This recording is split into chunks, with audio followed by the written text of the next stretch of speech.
Hey there fellows, Buddy's Bike here. Video I'm going to show you how to find your way to an airfield, align yourself perfectly and land with a perfect glide slope when you can't see what is in front of you like at night or at fog.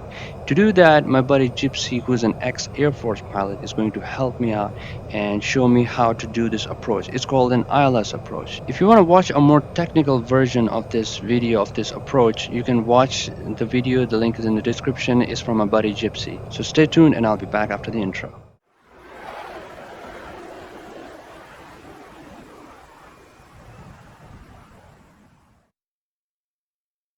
Alright guys, I have my buddy Gypsy here with me. Gypsy is an ex-Air Force pilot. So Gypsy, you want to talk about yourself a little bit? Hey, yeah, so I'm Slippery Gypsy. You can just call me Gypsy. And yeah, I was an Air Force pilot some years ago, and now I just kind of get into these games for a bit of fun and to, I guess, just see if any of my previous experiences actually of much help in these sort of games. And generally I find that it's not, but I still have fun anyway. So it looks like here today I'm just going to try and get Buddy's bike back to the airbase safely.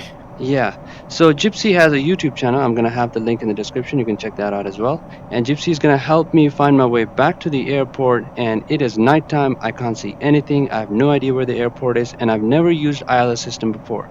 So he's going to help me find my way back to the airport using the ILS system. All right, Gypsy, you're up. Okay, well, I guess if you want to make it really difficult for yourself, you can turn off the HUD and things, but and the map Yeah, as well. okay. But it's up to you if you want to leave those on. All right, you know what? I'm gonna close this HUD, and should I just leave the map on? You know? Yeah, you can Just- leave the map there just Yeah, for this some is reference. just for some reference. In order to fly level, I'm gonna have to now follow the vertical speed indicator, just like how I do in my little aircraft. Okay, let's do this. So I guess the first thing we need to make sure is that the aircraft is safe. So just make sure you're not climbing or descending rapidly or about to fly into any mountains, and we'll take a few seconds and just figure out where you are and what we're actually going to do. All right. Okay, so I just know that the minimum safe altitude for this map is 8,500, I think, from the approach plate. 8.5 So you can either thousand. climb up or, yeah, if you climb up, All right, I'm gonna or we go can full see on your throttle map that and- you're not heading directly towards the island anyway. All right, I'm gonna full throttle and climb up, climbing to 8,000. Oh, the Nice. altitude So rises what- so yeah. fast. I'm a little bit used to flying the Diamond DA-20, and it just takes ages to rise the altitude. And over here we are in just a few seconds. We are at 8,000 feet, leveling up, reducing power, and okay, I'll have the autopilot back up for altitude. All right, we're at safe Nice. altitude. If only the Diamond was had that much performance in it, huh? Yeah, compared to a fighter jet, yeah. Like a Hornet equivalent with afterburner and the single engine 100 horsepower motor. Right, well, so next thing is we'll ask ATC for some directions back to the base and to land, so you can just use the comm system for that. And you need the comm system, like the request landing function, otherwise the ILS information won't actually come up. All right, so in the comms menu, we go to ATC and we go for Akutan. Akutan, yep. All right, Akutan, landing. Bravo 1-1 tower, copy. Flight heading 077. Expect runway 02 right. So if you fly to the assigned heading he gave you, and that'll get you going roughly in the right direction, you might want to slow down as well to give yourself some time to think. Oh yeah. What is my speed is about 400 knots. I think yeah, 400 knots is. Yeah, 400 is comfy for now until we arrive overhead. Yeah. So all I know that if I point towards this direction, this will take me towards the airport, correct? Yeah. So what we'll do is, whilst we're in the turn and heading towards the airfield, if you wind, so you've got that little CRS knob on the right-hand side of that that gauge. So if you wind the CRS knob around until that little yellow line, the course deviation indicator, passes through the aircraft that's in the center of that display, and then you'll know what radial you're on. So just wind that knob around until it actually passes through the aircraft, and then you'll see what radial that you're on. Passes through the aircraft. Yeah, that's right. So keep winding it, and eventually it'll slide from right to left on that scale. Oh. There we go. I see. Yeah, so at the moment it looks like, so you're always going to be on the tail of the instrument, so it looks like you're on about the 250 radial. You're heading 06, so you got a bearing 061 to to the airport. So now you can just fly that little needle just all the way into the airport and overhead. Okay. Yeah, exactly. 062 and my heading. Where's? Okay, we have two headings, one on the left, one on the right. Can you explain me a little bit? Yeah, well, the one on the left is your distance to the airfield, so that's in nautical miles. So you got 0.25 nautical miles. It only goes up to 1,000 miles. Right. Is your cockpit set in metric or imperial? It's imperial. Oh, excellent. Yeah, I'm not sure if that little distance readout changes depending on what your cockpit's set on. Mine's always in nautical miles, but some people who have kilometers set up in the cockpit, Yeah, ESI units, they it's may not still in just see kilometers. nautical miles on that gauge. All right. So what about my glide slope? Like, how do I know how high do I have to be? And Yeah, so the next thing is with the ILS approach, when he gives it to you, it won't actually activate until you get to within, I think it's 6 to 5 nautical miles to I the see. waypoint. So we're at 22 miles at the moment. So we've got the next 15 miles until it'll actually appear, which is good because then it gives us the opportunity to actually move that CRS bar and fly any particular radial that we want to get to the airfield. So Right. for our purposes now, we just want to keep heading towards the airfield, and we're at a safe height, 8,500. Yeah, it seems the height is dropping because my speed is so low. Yeah, my speed was too low. You see, it was Yeah, I less than haven't 200 really. knots. That's why VSI was. I Yeah. was thinking it was at autopilot, but it was actually stalling, and now it's Yeah, coming so back just look at your to. autopilot control panel. The only autopilot you have on is altitude, so it's not managing speed or heading or Yeah, anything yeah, like that. exactly. So it gets more sensitive as we get closer. I don't. The CDI will. Yeah, that's Bravo, right. 1-1, tower, Cool, clear great. to land at runway 02, right. Cleared land runway 0, right, Bravo 11. That's how you do, right? Oh, good readback. Yeah, that was Right? excellent. You know what? I had like 2 flights in which I'm handling the radio. So yeah, I'm catching up. Yeah, that was good. That's perfect to read back. Thanks. Yeah, so now we don't have any control over the HSI or the course knob. We Okay. do have control over the heading, but that's just for the autopilot. So I what see. we'll do is the final course for the runway is 019 degrees, and he gave that to you on the. Well, he just gave you runway 02, but it's also locked into the HSI now, so it's 019 degrees, which is just east of north. So it's got a north-northeast heading.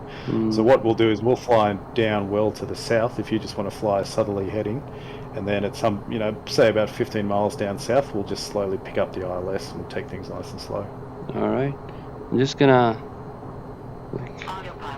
fly a little fast so that we do things a little bit quicker. Yeah, sure. Once you turn in on finals there, you'll certainly appreciate flying at slower speeds, but Yeah. at the moment, we can fly a bit faster. You know what? Just fly on a heading of about 180, which you've got there on your HSI, that's Yeah. good. And then we'll go to about 20 miles and then turn back inbound. You know, one thing that spoiled me a little bit flying these fighter jets in DCS and VTOL VR is like rolling out. I roll out quite quick, and I do the same thing even in the real life. And then my instructor tells me you gotta fly like a commercial pilot. Keep your passengers happy. Oh yeah, he's telling you to be nice and gentle with the aircraft. Yeah, well, Yeah. you certainly would have learned from DCS and things is to be aggressive in your Yes. control of Yes. the aircraft, and Yeah. it certainly has its place. Yes, but if he's kind of grooming you to become a commercial pilot, then the slow and majestic control Yes. inputs is the name of the game in the commercial world. Hmm. Yeah, so So what we'll we're do is whilst 6 we're flying miles. south, we no longer need to be at 8,500 feet, as I can see from Oh on the yeah. map there at least. Yeah, we are Um, 8,000 feet. So I'm just yeah, gonna throttle down a bit, and you know what? Instead of take us down disengaging, to I'll just 2,500. Yeah. 2,500. All right. Yeah, let the autopilot do some work for you. Yeah. And the speed is rising, so I'm just gonna throttle to almost idle. Yeah, there's no way to set up the Oh, vertical speed for the autopilot, so it'll yeah, just yeah, go yeah. down at something like 20 degrees nose down and get there as quickly as possible. It's definitely a fighter jet autopilot, this one. Yeah. Okay, we are 13 miles, so I think I should do a 180-degree turn. Yeah. Well, we can do it now. Hopefully, you have enough time for the approach. But so the plan will be is to turn inbound. We'll figure out if we're either left or right of the ILS centerline, and Mm, then we'll pick up the localizer, as it's called, and then start flying that localizer track. And then once the time's right, we'll see the glide slope coming down from the top vertically. So you'll have two needles on your HSI now. We'll see the yeah, glide slope coming down to our position, and then we'll start descending down the glide slope. So yeah, if you start turning back towards the airfield, let's figure out where we are. copy that. At the moment, it's looking like we're well to the east of the CDI, so probably continue the turn through to heading more So westerly. heading 019. I think I just passed the heading. I'm just going to turn right a bit. No, Okay. so keep heading off towards the west, otherwise Yeah, we won't actually because intercept the finals course. So if you go okay, you pick up a northwesterly heading, we'll intercept it at 45 degrees. right. And you probably want to get the speed back to about 250 knots as well. Yes. Because that's what I fly I'll just anyway. use a bit of air brakes here. Yeah, nice. Altitude is 3,200. You know what? I'll use the autopilot for the altitude and get the altitude down to 2,500.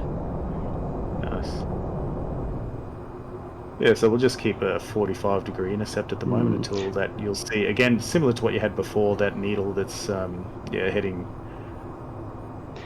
The yellow. 019. It'll slowly move towards towards your aircraft, yeah. And then you've got another yellow one. Well, you've got a yellow one. I think the orange one's the CDI and the yellow one's the glide slope. And you'll see the glide slope The start to yellow one. coming from above once we get on glide slope. So when the orange one line starts to get in the middle, that's when I start to follow the heading. Yeah, exactly. Yeah, perfect. All right, you know what? I won't cheat. I won't look at the runway. I'll just try to focus on the instruments. Yeah, you can always, if you wanted to, you could adjust your seat down so you can't actually see it. But Ah. that you will need to look at the runway when you go to land, so don't lower your seat too much. Okay, so the orange line is starting to line up, Yeah, so I will also start That's to. it. Just start a nice gentle turn to 019. Perfect. Speed is above 200 knots. Just going to reduce the speed a bit. Yeah, now is a good time to get your gear down and your flaps down for landing as well. Oh yeah, good call. Your glide slope's just starting to come Flaps down position as well. 1, So gears down. Okay, so we're now on glide slope. Start descending. If the line is down, I gotta descend. All right. Okay, Yeah, that's right. So it's opposite, I think, to what you would see on an aircraft carrier. Yes. Okay. That's it. That's good rate of descent there. 2,000 feet a minute's fine to just catch that glide slope. Yeah. And now you're just managing those. Well, you got 3 parameters, but your 2 main ones is your localizer, which you're tracking perfectly. So landing, a good landing speed would be about 180 knots. Well, it depends on your weight. So you've got your angle of attack gauge on the top left-hand side of the dash, which will tell you what your optimal is. But if you go for 180, then I think if you peg 180, we won't complicate it too much. Then no, you can't go wrong. Yeah. So you're just going below the glide slope a bit now, so just reduce that rate of descent. Your horizontal tracking is looking pretty good. That's it. Yeah, if it's less than 1,000, the glide slope will come back quite quickly. Yeah, about 1,200 should be a good stable rate of descent at these speeds. Okay, so you're about 2 miles out now. I guess not too far from the runway. About a mile out, then you can make a decision as to whether you want to land or you can do a missed approach. All right. Speed is good. Okay, now can I go visual? Oh, yeah, you can go visual now and break off the approach and land, yeah. Okay, going visual. And yep, seems we are heading towards the runway. I just wish they add fog or something, so that we can simulate this more properly. Yeah, that's right. So you can simulate that we break out of the bottom of cloud and see the runway and land, yeah. And touchdown. Full brakes. Excellent. Just gonna turn this on to check if my brakes are working. Oh, okay. So the pedal brakes actually don't show Follow up. the taxi path to your parking area. From your rudder pedals, yeah. Yeah, it just shows. It does show air brake.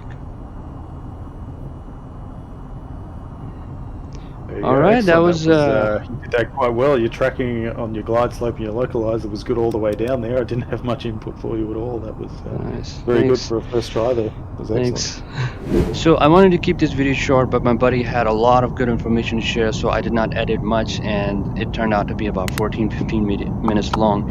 So hope you enjoyed the video, guys. As always, thanks for watching. I'll see you in the next one. Buddy Spike out.